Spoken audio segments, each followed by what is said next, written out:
So I've never been one to think of this subreddit as a place for advice, but I've also never had a story to share. I'm very scared. About a month ago, I ordered a birthday gift for my roommates and received a notification that it had arrived. Well, it hadn't. My apartment has a letter in its designation, but the building behind me does not. If you put that address into a GPS, it'll direct you to the building behind me and drop the letter. Amazon is great. The third party shipping company they use, not so much.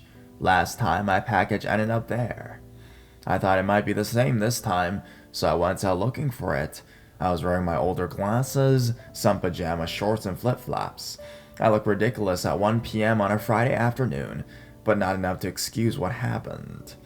I looked at the door that shares my apartment number, but it looked like no one lived there, so I knocked on the adjacent one. No one answered, and I knocked one more time, figuring he probably wasn't even home. Well, he answered, wearing only a pair of boxers. He asked me curtly, yeah? I asked if there had been a package earlier, and if he might have taken it inside. I stupidly explained the apartment problem, and happened to drop my apartment number in the conversation. No. I apologized for bothering him and left. I went back home to explain to my roommate why his package was lost in the mail, when there was a very loud knock at my door. For some reason, I assumed it was likely a disgruntled delivery man. I had been on and off the phone the entire time, so I opened my door without the chain lock. As you can expect, he was standing on the other side, dressed in a shitty tank top and basketball shorts. He looked me square in the eye and said, "Hey, don't you ever knock on my door again. Do you hear me, huh? Don't ever do it again. Ever. In your life. What's your name?"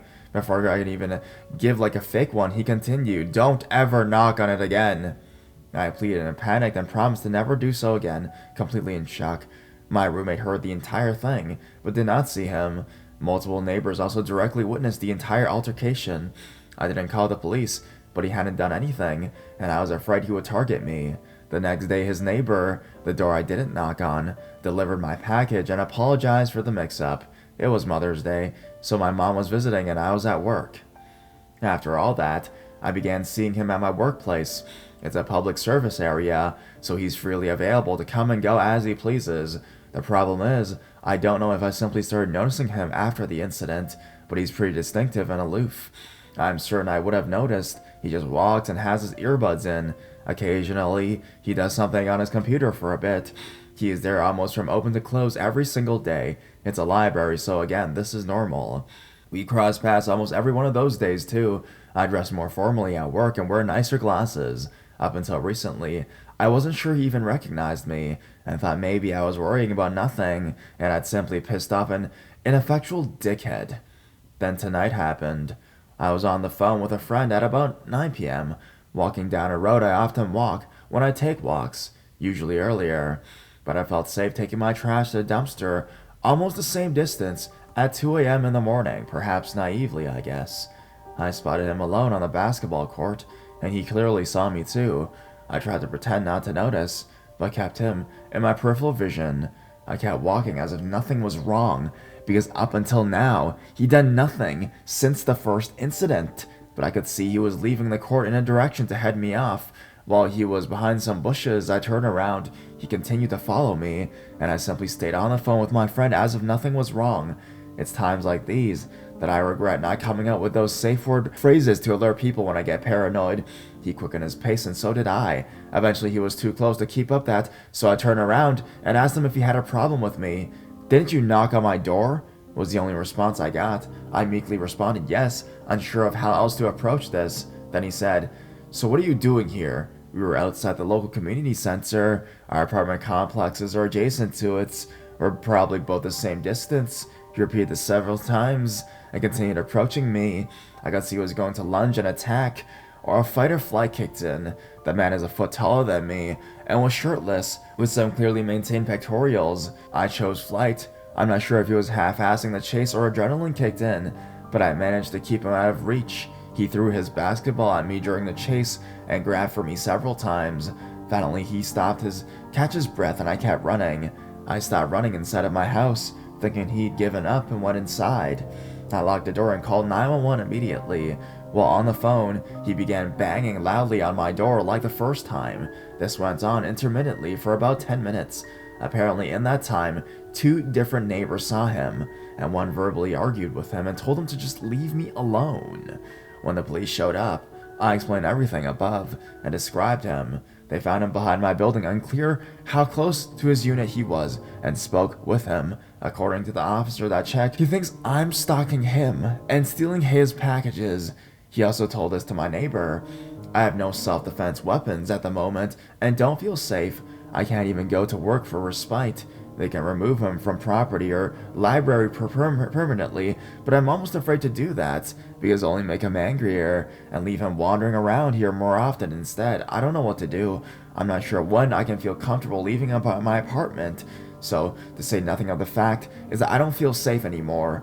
According to the police, this only counts as simple assault, a misdemeanor. I can go to the magistrate tomorrow to get a warrant for his arrest, but that's not going to be for any real length of time. They can't arrest him now, as they did not catch him in the act or at my door.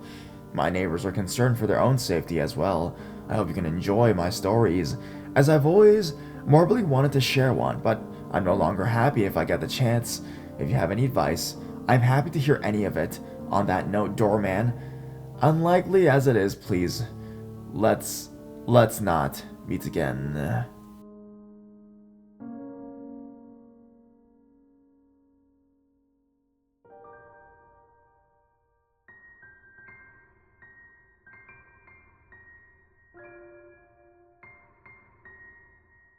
I had no idea what I was in for. I went to the magistrate the next day to make my case. It was a laborious and unorganized process. I was shuffled between the multiple buildings before finally being led into a cramped hallway and led to the magistrate. No one had given me my attacker's name.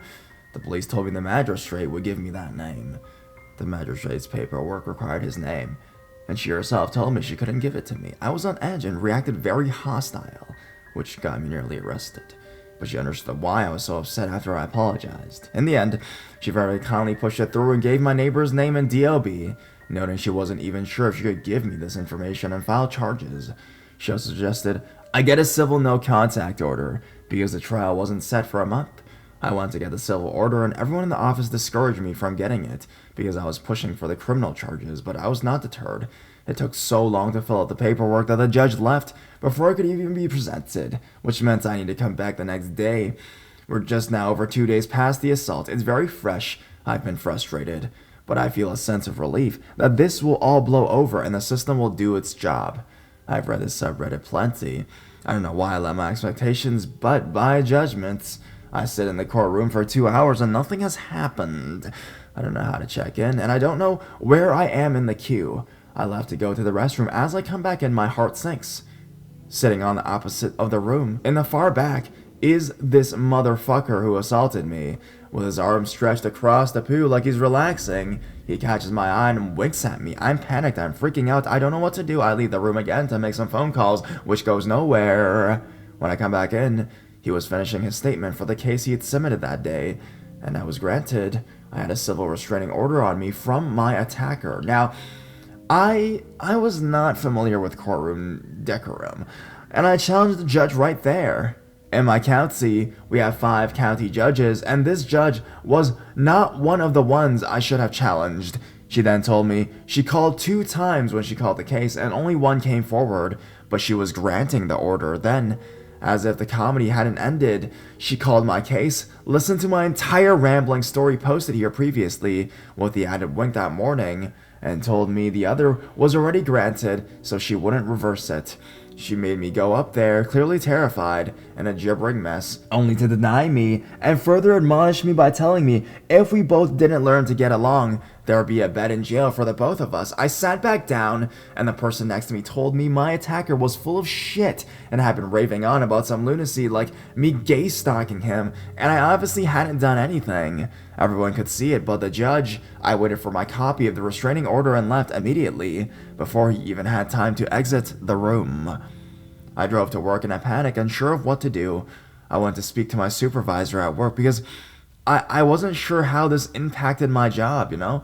We'd all expected this to go the opposite way. I hadn't even considered a restraining order against me. I'm shaking, just reliving it all. I broke down in tears in my supervisor's office, totally unsure how to proceed. I told her I was feeling suicidal and didn't know how to deal with things. She told me she had an in with the chief of the police for the town. She couldn't do anything but the court proceedings, but he could talk to me about what this means. Long story short, it didn't keep me from working, but I did have to leave an area if it was too secluded. It also didn't mean he couldn't come to the library, and come he did. He came to the library every single damn day for months, for hours at a time, just walking back and forth, and it got increasingly hostile. He came out from behind shelves as I was walking by and started going outside as well, so I wasn't even safe out there. At lunch and before work on my evening shifts, I'd just sit inside the staff area. I tried to occupy myself, but I was too shaken up. I planned out routes to escape from every area of the library and had to ask my coworkers to cover certain shifts because on any given day, I might feel too vulnerable to be in the area of the library. My coworkers, my supervisors, really helped me through the burden. They were very understanding. He started walking around the neighborhood too, seemingly as I was leaving for work or returning. Very rarely did he show up at the library. Well, when I wasn't on shift, I felt safer at work than I did at home most days. I lured up. We went and surveyed his apartment in relation to mine, so he could understand the package mix-up. I showed him the park and the rundown of attacker's approach and chase, and described everything that happened up until that point.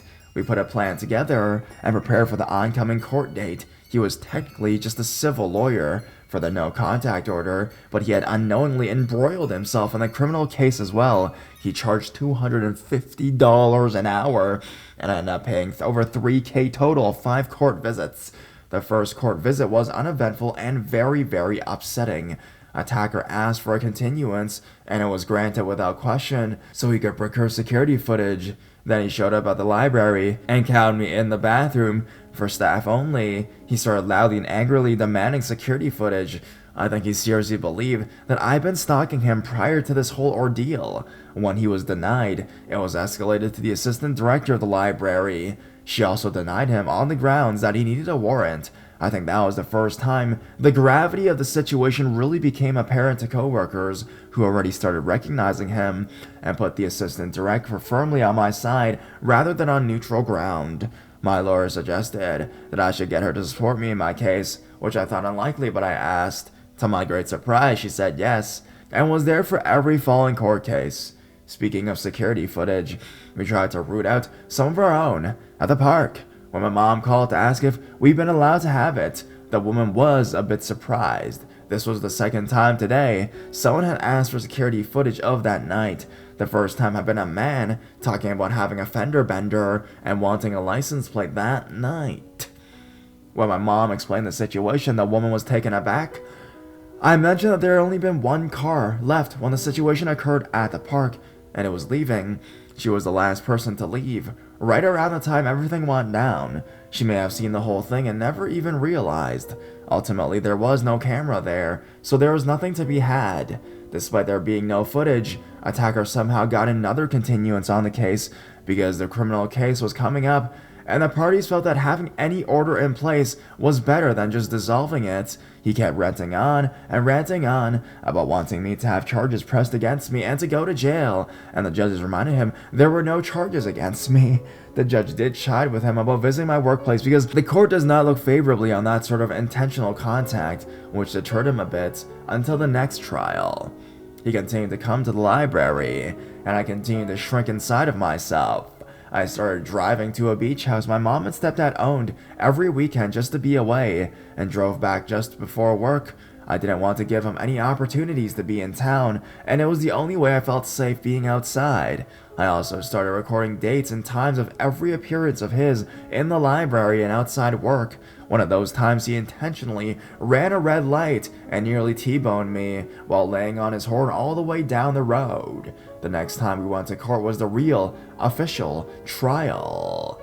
They handle it downstairs first. The criminal side motherfucker shows up late and then immediately waives his right to a court-appointed lawyer by saying he already has one. He was almost thrown in jail with a warrant for not being present at all. My lawyer was crafty enough to ask the name of his lawyer. A quick Google revealed he was the real estate lawyer for the adjacent county. He claimed his lawyer couldn't be here today because he needed more notice, even though there had been a month preceding this trial. My whole immediate family came to this. My mom, my stepdad, my roommate, and my supervisor. I wore a suit every single time. He wore track pants, an identically colored polo shirt every time. The judge pushed this on to the next date for his lawyer, and upstairs on the civil side, they continued the case again. The judge added that she couldn't ban him from the library because it was a public place, so he started showing up again. At the end of this roller coaster, we get home late because we stopped to get something to eat. The courthouse 30 minutes away from my apartment. Every trip, we're preparing to leave for the beach when my mom starts listening through the window. I can literally see his door from my roommate's window. He is yelling louder than possibly imaginable at someone on the phone about dates and being cut off and how hot it is. He yells that, "You're working for the police, Mom, and you're gonna crumble on the stand." He kept yelling about a specific dates and tells his now identified mother to call back then. It's determined she must be cutting him off for his apartment due to needing a lawyer. He's screaming maddeningly with his shirt off in the middle of the neighborhood, and another neighbor tells him to shut the fuck up. That's the end of that. At this point, I still have a civil no contact order against me, even though it is supposed to be evaluated at the end of a 2-week cooling off period. The logic was that it was still something, even though the reality is it didn't keep him away from me at all and putting me in jeopardy if I happened to be around when he showed up. The same shit continued for another 2 weeks. I never felt safe. I was contemplating leaving my job. I contemplated moving back home. I contemplated a lot of things. I went through a stew of emotions. If it weren't for any support system, I probably wouldn't have made it as far as I have, and I still consider it from time to time privately. I was finding new and creative ways to pay my lawyer, who was amazingly kind and understanding, despite billing me for any and all email contact. He was nice enough to forward all my details to the district attorney's office, who never ended up contacting me. He was also good friends with the DA's dad. He did this throughout the course of the trial. The next trial date was similar, but also different. My mom, roommate, and supervisor are at every one. My stepdad can't come anymore for my personal reasons. A woman is walking around looking for a client. News reaches my ears that attacker's lawyer is currently on vacation, which is corroborated by the court, and that there will be a continuance. My mom makes a big scene. My lawyer and I try to arrange to have a civil no contact or dismiss, but the woman, who it turns out to be his lawyer's legal aid, gets him to turn up, and he shows up 20 minutes later. My mom makes a big scene and mouths to him that he's fucking crazy, and when he responds, she screams and calls for help. She stumbles past the DA and pleads for help, and a deputy receipts us up front. We've gotten the court's attention, however significant. This, I believe, was a linchpin for the case. We all head upstairs, and he's told by this judge that without his lawyer, he can either go to trial or drop out. So he gets all puffed up and decides he's doing this. We all get prepared. He disappears for several minutes and comes back dressed in an even more outrageous outfit than before. Our judge leaves for personal business and is replaced with another judge. This judge says that she refuses to deal with a civil case until the criminal case is dealt with.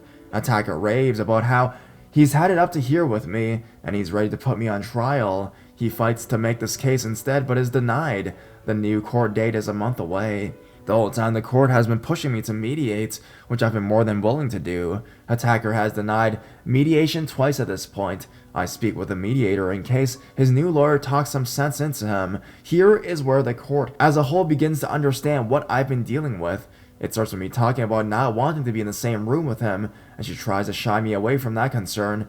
Then it comes out how often I'm leaving the state just to have some peace of mind, and what my weekends consist of, the paranoia, and even thinking about leaving my job. The mediator just solemnly says, "I'll be honest, I don't think mediation is your best option. Based on what you've told me, you should continue with a conviction." Meanwhile, my mom was booted out of the courtroom for being out of order. Turns out she started pleading my case with the judge once she's already ruled on it, and the judge was sympathetic, but made it clear nothing could be done, and she couldn't make any personal comments, but it cinched my memory in the judge's mind and in the district attorney's, who was making notes nearby.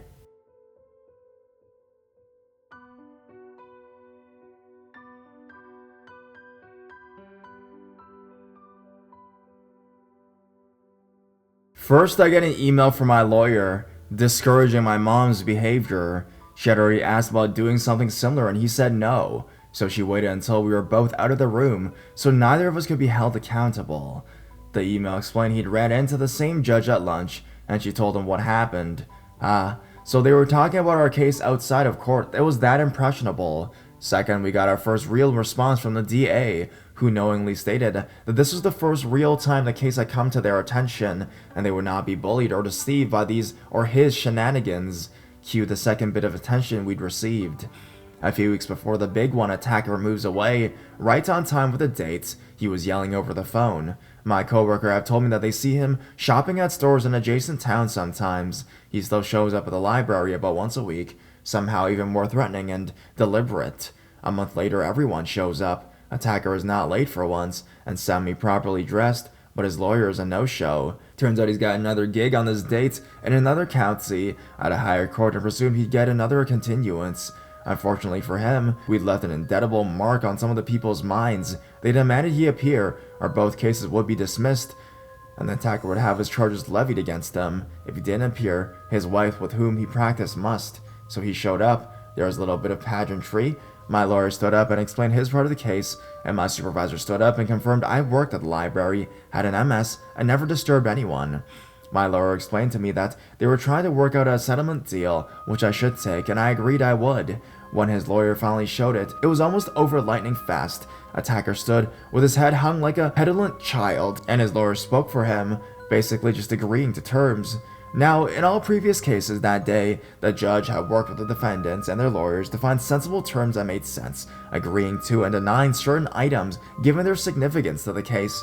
When the terms were laid out for my case, he instead asked if there was anything else we wanted. I can only assume things have been piling up in the case notes, since I hadn't had this judge for quite a while. I asked that he be unable to come to the library. Attacker protested at first, but was shut down immediately with the judge saying, "Mr. Attacker, it would be wise for you to let your lawyer do your talking for you." And so it was. He can't be near me or my family or my friends at all, and he can't come to the library until February 21st.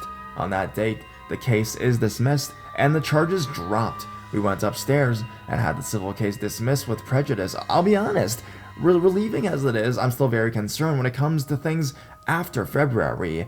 A sensible person would move on and find someone else to target, but he's not. And things could change immediately with a chance meeting. I hope I never meet him again, but only time will tell. I still walk around with pepper sprays at all times, and I am extremely alert. He's become more of a symbol. I see things that remind me of him, which almost sends me into a panic attack. But I also notice similar behaviors from other people, and I'm better aware of everything, so I never end up in a vulnerable position. It noticeably changed me, not necessarily for the better, but in some ways it is, I guess. I miss my evening walks. I miss pacing while I talk to people on the phone. I miss the ignorance I had being alone and content. I miss not wanting to end my life simply because it's easier than dealing with these things. I simply miss my security, real or illusionary. Why the fuck doesn't my state assign a specific judge to individual cases? Moral of the story, don't ever leave the courtroom for any reason.